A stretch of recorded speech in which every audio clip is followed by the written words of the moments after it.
En effet, voici ce qu'avait dit le Seigneur, l'Éternel, le Saint d'Israël. C'est dans le retour à moi et le repos que sera votre salut. C'est dans le calme et la confiance que sera votre force. Mais vous ne l'avez pas voulu. Chers amis, chers frères et sœurs, chers auditeurs, laissez-moi partager avec vous les salutations de toute l'équipe de la Fédération Adventiste du Sud de la France qui, pendant cette période compliquée et difficile, vous accompagne de ses prières et aussi de ses choix pour vivre au mieux ces moments compliqués. Laissez-moi aussi remercier toute l'équipe de Collonges, toutes les équipes de Collonges qui ont permis et vont encore, pendant quelques sabbats, nous permettre de briser l'isolement au travers de ce moyen, de ces cultes qui sont retransmis, et de pouvoir permettre ainsi à certains individus, certaines communautés, malgré tout, de tisser un lien fraternel, de garder un lien de communion entre nous. Le texte qui nous a été à peine lu se situe dans le chapitre 30 du prophète Ésaïe.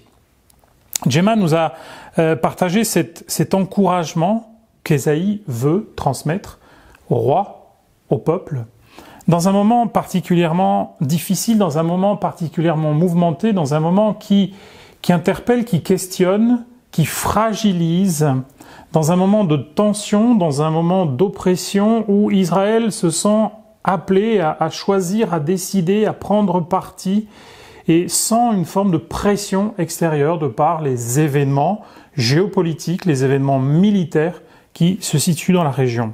Laissez-moi illustrer ce texte de calme et de confiance au travers d'un slogan, au travers d'un thème que nous avons vu affiché avec mon épouse sur le campus de notre faculté de Washington University. Nous avons été touchés, il y a de cela quelques années, alors que nous étions sur ce campus, de voir ce slogan imprimé dans différents lieux du campus qui disait « Keep calm and be unstoppable ». Ce slogan, traduit dans les moyens que nous pouvons traduire, simplement exprime cette idée de rester calme et d'être inarrêtable, d'être persévérant. Bien sûr, il se réfère à ce slogan très connu de la Deuxième Guerre mondiale qui disait « Keep calm and carry on » que vous connaissez peut-être au travers de vos cours d'histoire.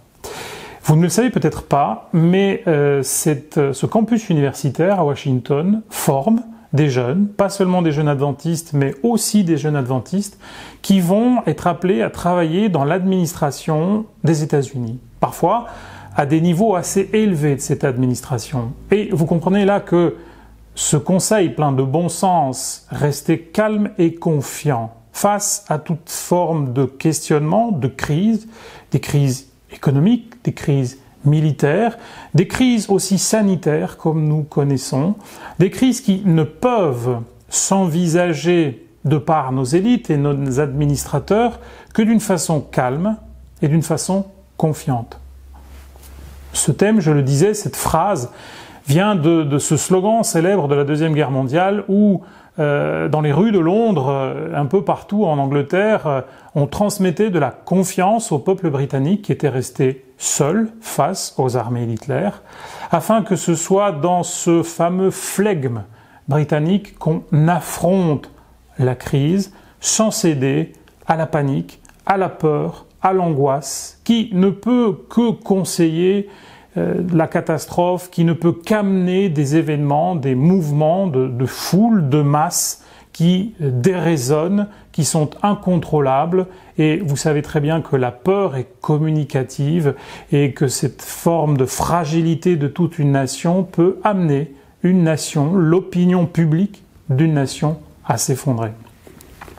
Le texte ici où Ésaïe appelle, plus exactement, les Judéens, le peuple de Juda, les habitants de Jérusalem au calme et la confiance, se situe dans une période clé, je vous disais, un peu critique. Revoyons quelques éléments de cette période un peu tendue, complexe de l'histoire du peuple de Dieu, où le royaume du Nord, et donc avec capitale Samarie, se sont effondrés il y a quelques années face aux attaques du royaume assyrien. Et donc, des prophéties prennent forme. Les prophéties deviennent histoire, les prophéties s'accomplissent, c'est-à-dire que l'on comprend, que l'on voit, que l'on perçoit très clairement qu'abandonner le Seigneur, que refuser son alliance, que abandonner sa loi, eh bien, amène à une catastrophe, et une catastrophe sans retour, puisque vous savez comme moi que cette destruction de Samarie et du royaume du Nord, eh bien, perdra pour toujours 10 tribus du peuple d'Israël. Et voilà qu'Ésaïe ici essaye de ramener le peuple à la raison, essaye d'encourager le peuple à s'enraciner, à s'ancrer dans la confiance en Dieu, parce que l'époque permettait, grâce au bon gouvernement d'Ézéchias, d'imaginer une forme de libération. Alors Ésaïe, tout d'abord, vous savez que c'est ce grand prophète messianique, ce grand prophète des promesses de l'intervention de Dieu, ce grand prophète qui voit très loin, ce grand prophète qui prêche la repentance, qui prêche la consolation et qui peut-être comme aucun autre, et le premier parmi tant d'autres, va prêcher l'attente du Messie, va promettre la venue du rejeton de David, va promettre, vous vous rappelez ces images magnifiques de paix, les glaives transformés en charrues, les lances transformées en serpes, le lion et l'agneau, le bœuf et le loup ensemble qui cohabitent et qui mangent. Une vision de paix, une vision de justice, une vision de prospérité. Et Isaïe ira très loin parce que ce n'est pas simplement une vision de paix et de prospérité pour Jérusalem ou pour Juda, mais sa vision est universelle. C'est une vision de paix, de justice pour toutes les nations. Ésaïe est l'homme qui défend le pauvre. Ésaïe est l'homme qui attaque les orgueilleux, les riches prétentieux, les idolâtres. Ésaïe comprendra assez rapidement que sous le règne d'Akaz, le père d'Ézéchias dont nous allons parler, eh bien, son action était limitée, voire vaine. Et donc, il se concentrera sur le royaume qui sera guidé par Ézéchias. La tradition rabbinique pense même, raconte que très probablement, Ésaïe s'est entouré d'une série de disciples ou de conseillers qui ont réussi à influencer en partie l'éducation du jeune Ézéchias et donc l'ont éloigné de cette forme d'idolâtrie, de syncrétisme que pratiquait son père pour l'amener à vivre et à incarner de profondes réformes. Ézéchias sera l'homme des réformes, Ézéchias va réformer le temple, Ézéchias va ramener les Lévites qui vont à nouveau conduire, administrer, permettre de célébrer, loin de toute forme d'idolâtrie, le vrai culte dans le temple. Ézéchias sera l'homme qui détruira les hauts lieux. Ézéchias lancera une forte réforme aussi dans la reconstruction de Jérusalem, dans la consolidation de l'armée d'Israël. On connaît, peut-être au niveau archéologique, vous avez certainement déjà vu des documentaires ou lu dans des encyclopédies cette découverte du tunnel d'Ézéchias qui amenait donc l'eau d'une source extérieure de Jérusalem à l'intérieur de Jérusalem, en prévision aussi de siège, et pour renforcer la stabilité de la ville et donc de l'État. Ézéchias est l'homme qui poussera sa réforme très loin, puisqu'Ézéchias est le roi qui détruira le serpent d'airain. Le texte biblique nous raconte que jusqu'à l'époque d'Ézéchias, on avait gardé ce serpent d'airain qui avait été forgé, formé, modelé par Moïse dans ce moment de libération du peuple au cours de cette traversée, vous vous en rappelez, du désert. Eh bien, Ézéchias est l'homme qui va comprendre que ce culte était devenu une forme de folklore, une forme malheureusement de paganisme, où on attachait plus à cette image, à cet objet, une autorité, une force mystique, magique, et donc que ce magnifique témoignage du passé détournait du vrai culte. Ézéchias va détruire le serpent d'airain, parce que ce magnifique monument du passé, en fait, amenait Israël à l'idolâtrie et l'éloigner de Dieu. Ézéchias amènera des réformes en profondeur, présentera une forme de stabilité à l'État. Et quelque part, malheureusement, c'est ce qui décrit le contexte de ce chapitre 30 et de ce verset 15. En fait, c'est cette forme d'assurance qui, lentement, va amener Ézéchias à prendre certaines mauvaises décisions. Notamment, une décision qui est décrite dans les premiers versets du chapitre 30. Je vous lis simplement le verset 3 et vous comprendrez ce qu'il évoque. « La protection de Pharaon sera pour vous une honte, et l'abri sous l'ombre de l'Égypte une ignominie. » Comment se protéger de cette tension de l'époque entre les Assyriens au nord et les Égyptiens au sud? Eh bien par une série d'alliances, et par une série d'alliances militaires. Israël va, je l'ai déjà dit, réformer son armée, fortifier ses frontières, va reconstruire, rebâtir une partie des murs de Jérusalem, mais en ajouter de nouveaux, les consolider. On va réformer aussi l'armée, on va nouer de nouvelles alliances, et enfin, face à la toute-puissance militaire, politique de la Syrie, on va être tenté d'accepter la main tendue de Pharaon. Et voilà que dans ce verset 15 que je relis avec vous, Ésaïe prêchera autre chose. « Car ainsi a parlé le Seigneur l'Éternel, le Saint d'Israël. C'est dans la tranquillité et le repos que sera votre salut. C'est dans le calme et la confiance que sera votre force. » Ésaïe amène Israël à une réflexion profonde, à un retour. Le terme ici utilisé, peut-être vous avez remarqué que dans vos Bibles, plutôt que dans la seconde que je vous lis, au lieu de traduire « c'est la tranquillité et le repos », c'est dans la tranquillité et le repos que sera votre salut, certaines traductions ont « c'est dans le retour vers Dieu », c'est dans le retour, et le repos que sera votre salut. Cette tranquillité, ici, présentée par Ésaïe, interpelle à un retour. Un retour parce qu'Ésaïe, vous vous en rappelez, est l'homme qui va appeler à une prise de conscience. Je relis avec vous simplement ce magnifique passage du premier chapitre qui donne déjà le ton à l'ensemble du livre. « Cessez d'apporter de vaines offrandes, j'ai en horreur l'encens, les nouvelles lunes, les sabbats, les assemblées. Je ne puis voir le crime s'associer aux solennités. » Versets 13 et 14. « Mon âme est vos nouvelles lunes et vos fêtes. Elles me sont à charge. Je suis là de les supporter. Quand vous étendez vos mains, je détourne de vous mes yeux. Quand vous multipliez les prières, je n'écoute pas. Vos mains sont pleines de sang. Lavez-vous, purifiez-vous, ôtez de devant mes yeux la méchanceté de vos actions. Cessez de faire le mal. Apprenez à faire le bien. Recherchez la justice. Protégez l'opprimé. Faites droit à l'orphelin. Défendez la veuve.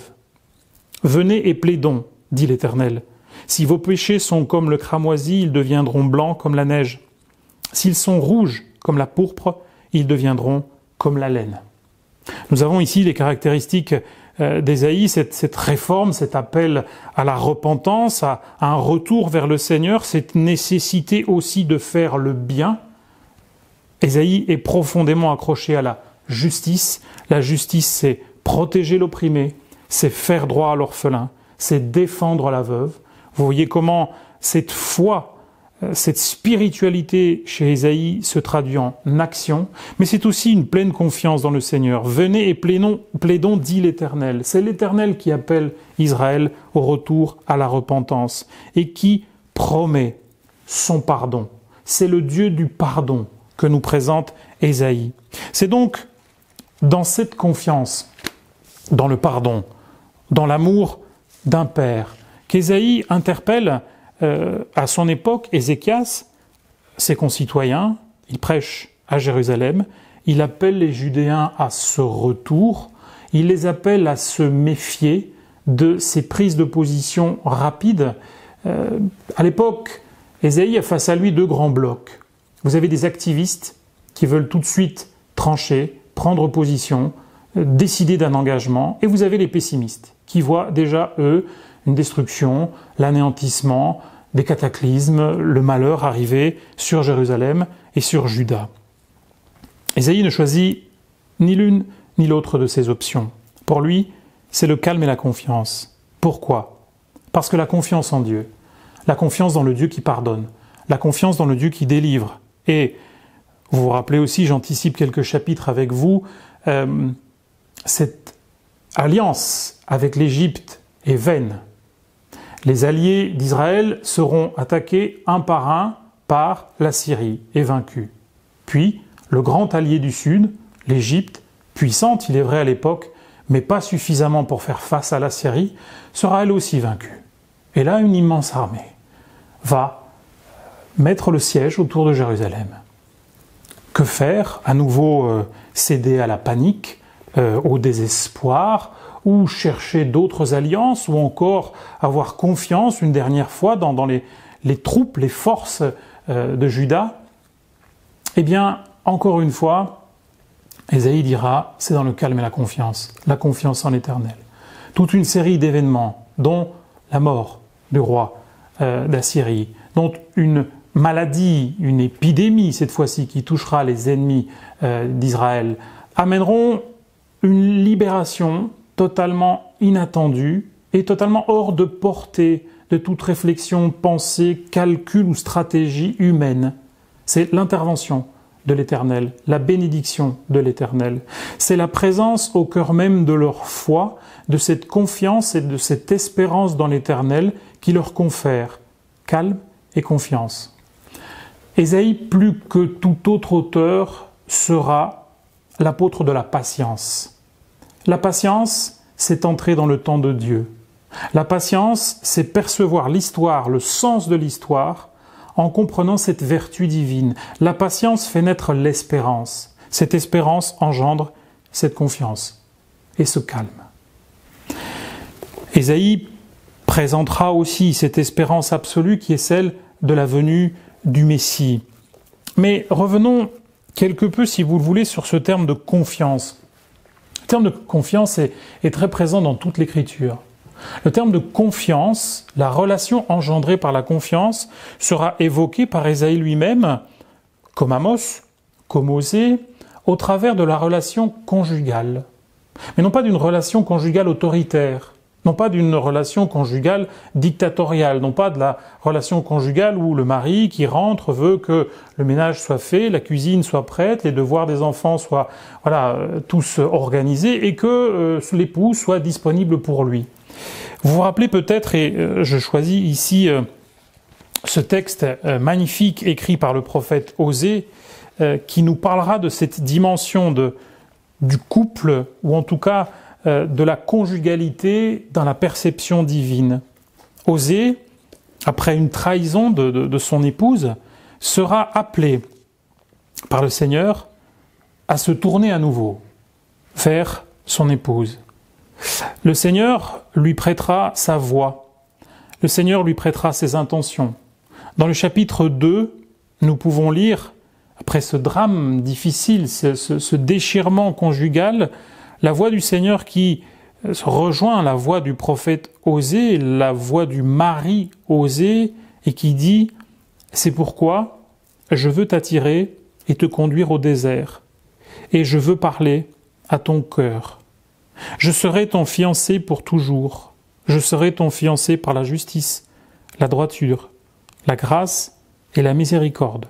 Je serai ton fiancé par la fidélité et tu reconnaîtras l'Éternel. » L'Éternel, même dans la tension, même dans la trahison, est capable d'exprimer la confiance, l'amour, le pardon, la fidélité, et de dire, dans ces termes qui nous semblent presque un peu romantiques, « C'est pourquoi voici je veux t'attirer et te conduire au désert et parler à ton cœur. » Ésaïe dit à tout Israël, « Tournez-vous vers le Seigneur.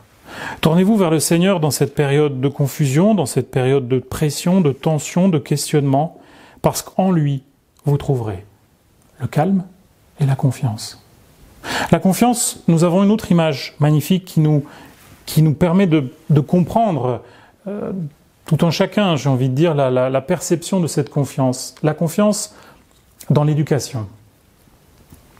Un enfant, un adolescent, a besoin nous le savons très clairement aujourd'hui, de la part de ses parents, de cette confiance.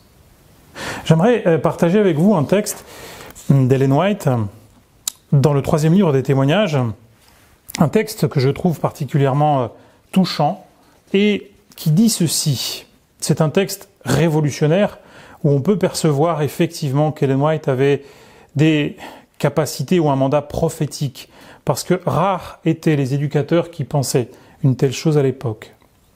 Éduquer sévèrement les jeunes, sans les avoir habitués à penser et à agir selon leurs propres capacités intellectuelles, produira toujours une classe de personnes faibles, mentalement comme moralement.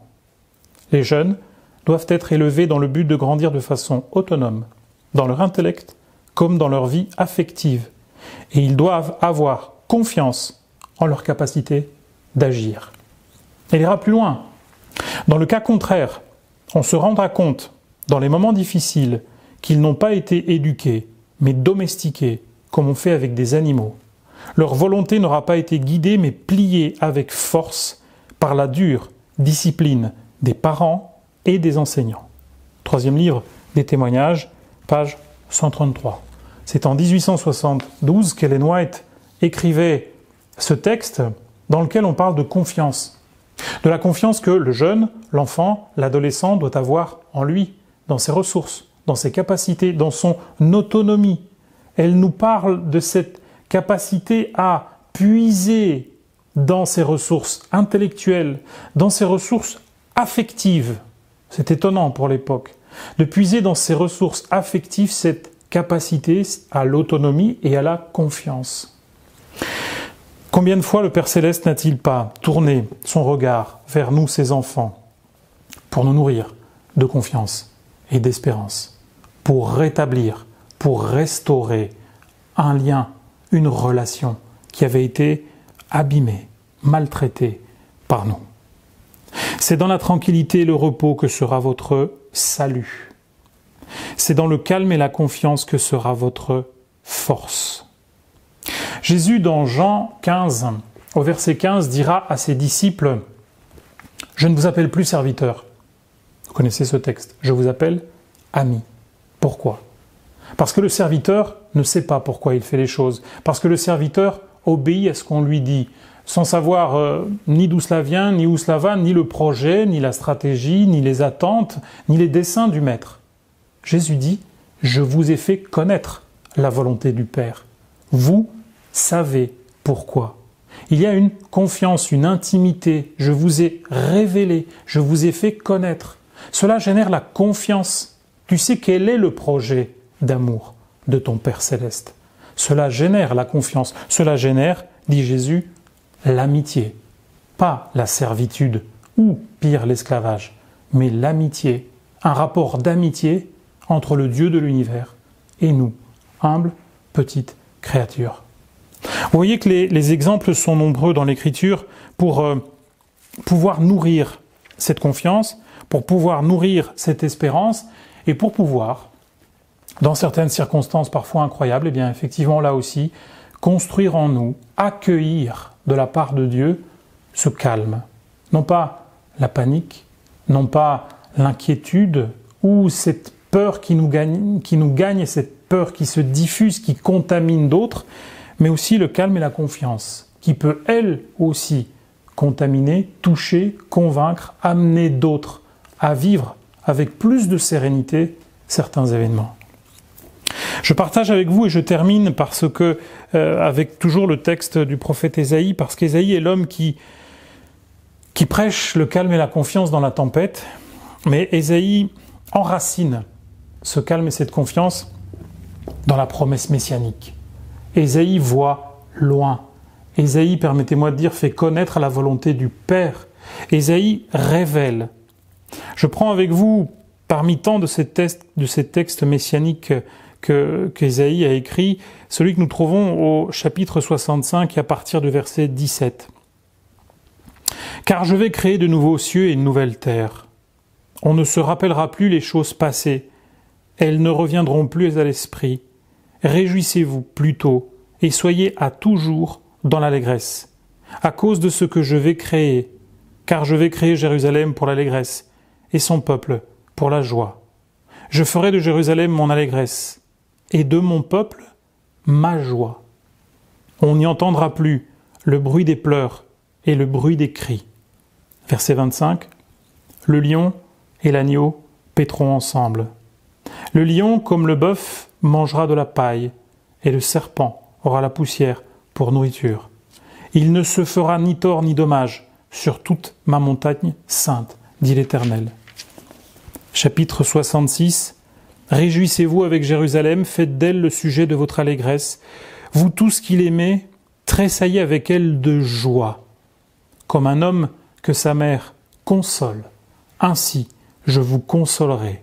Vous serez consolés dans Jérusalem.